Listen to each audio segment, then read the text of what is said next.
I'm here talking with Simon Townsley, a photographer who's just come back from a month in Ukraine.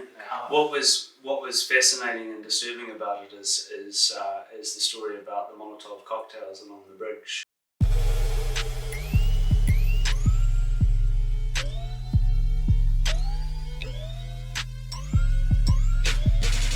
Because every piece of kit in the car was connected to it because it had Apple CarPlay, right? So suddenly this satellite navigation goes off. So that's how you the found music goes yeah, off, okay. and that's I know what that clunk was. That was my phone.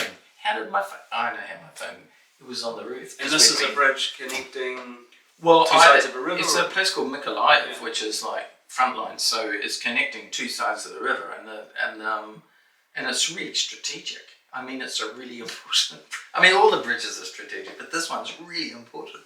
So having got off the bridge, by the time I figured it out, we were 100 metres further down the road, and I thought, oh, great! Now I have to convince these guys to let me walk back, and we were wearing body armour, guards that at either end. Yeah, with machine guns and lots of different, they've got sandbag checkpoints and tank traps, those cross pieces of rail wire and everywhere, barbed wire and stuff. Oh yeah, the guy's pissing himself laughing. Yeah, go on. And then we had to go through various ones with my dear friend Askold, who's the Times correspondent who is Ukrainian or speaks Ukrainian.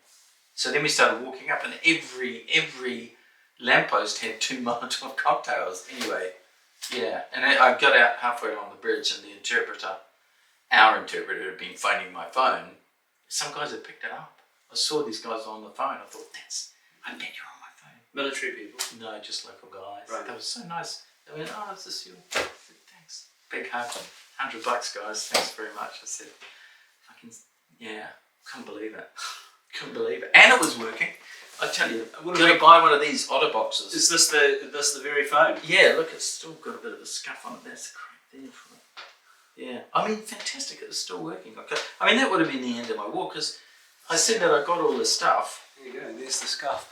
I said that I got all this stuff, but really, almost everything I found, we didn't have to deploy the satellite phone once. So you were uploading your photographs? From mobile phone.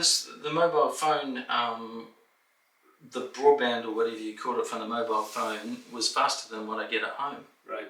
In London.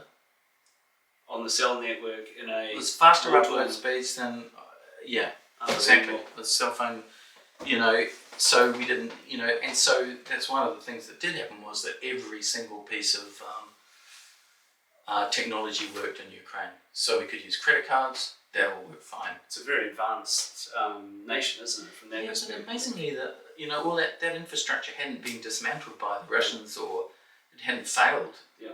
So the phones worked great, the Wi-Fi in the hotels worked fine, the mobile phone network worked okay. I mean, there's particular areas that didn't work. There was a story about Elon Musk putting some of the Starlink satellites. Did you come across that, or We didn't need the satellites. We spent a small fortune on sat phones, and and it delayed our trip quite a lot, getting all this gear together, to be ready for a problem. And the problem may still come. You had to have it. I mean, we travelled everywhere with it, because it could have all been switched off at a moment's notice. They could have hit it all. I don't know how difficult it is to take apart the cell phone network. I know in places like Mariupol that nothing works down there. You'd have to have a sat phone down there. No doubt. Well, the story of the lost phone. More to come. Watch this space.